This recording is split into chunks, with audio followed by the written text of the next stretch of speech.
Hi everyone, welcome. I hope you can get some inspiration from this video. I really liked the theme that I chose for this month, and it was way easier than I thought it was going to be, so I'm very excited to share it with you.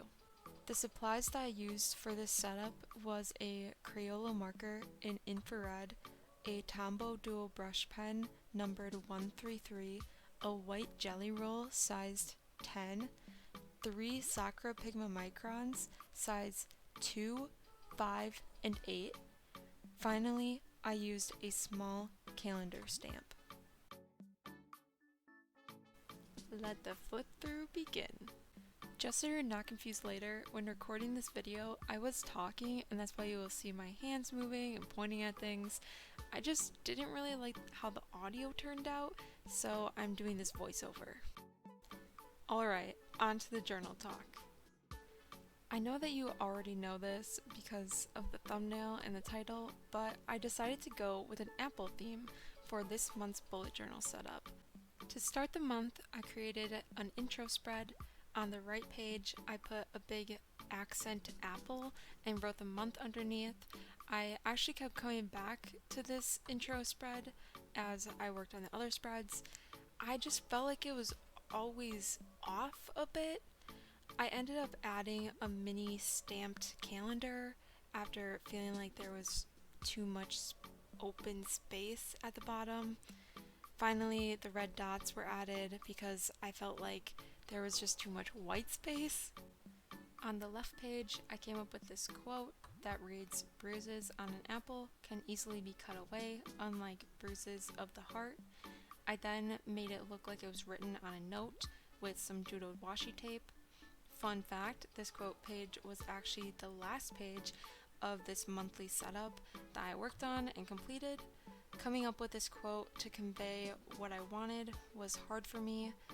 I am glad that I waited until the end to make this page to allow me to put some extra thought into everything. I really liked how it turned out, and it might actually be my favorite quote page I created. Next up, we have the monthly spread. I changed up the way that I structured the calendar for this month.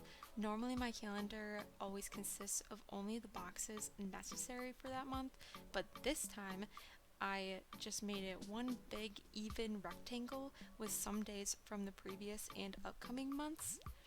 I also really liked how I did the numbering for this calendar with putting the numbers not in the corner of the boxes. I added a box for my monthly goals on the left. I didn't really like how the lettering turned out since it's not very centered, but it is what it is. And now we have the weekly spreads. I thought of this neat idea to draw the outline of an apple, and then instead of filling in the apple completely, I would just write the date in red within the apple. I think they still hold a similar appearance to the apples in the rest of the monthly setup, even though they aren't filled in the same. Something that I didn't mention before was the font that I used for this setup. I went with a simple cursive lettering style. I normally don't like my cursive lettering, but I found that using the fine tip on the Tombow dual brush pen made my letters look less shaky, and I felt more in control of how my letters turned out. Basically, I really liked how my letters turned out for this month.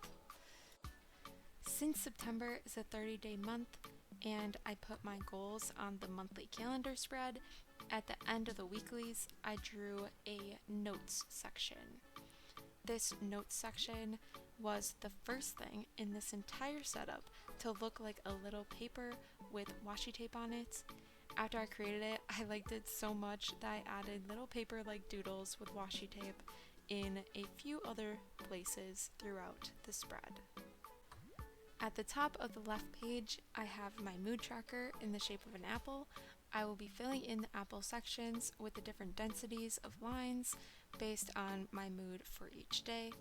Also, I know that the key is in brown, but I will be filling in the apple in red. At the bottom of the page is my habit tracker. The habits that I'm tracking for September are wearing my retainer, journaling, watering my plants, treating myself to some self-care, and cleaning. On the next page is my reading tracker. It is split into two sections, a section that shows which books I plan on reading, called Books to Read, and a section for tracking how far I get into each of those books, called Chapter by Chapter. In the green areas, I will be writing the titles of the books. Then in the white areas under Books to Read, I plan on drawing the book covers as best I can.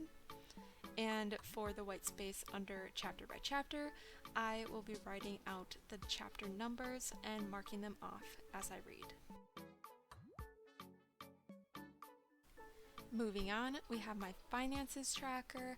This is pretty simple. It is where I will be tracking my cash flow.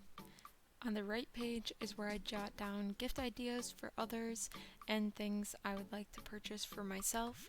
This page did not turn out how I had hoped.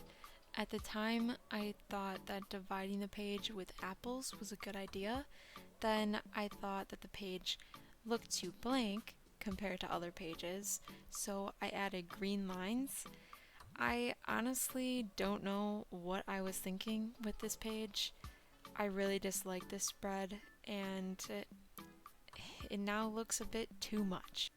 Finally, we have the planning dump. I will be using this page to plan for my October bullet journal setup.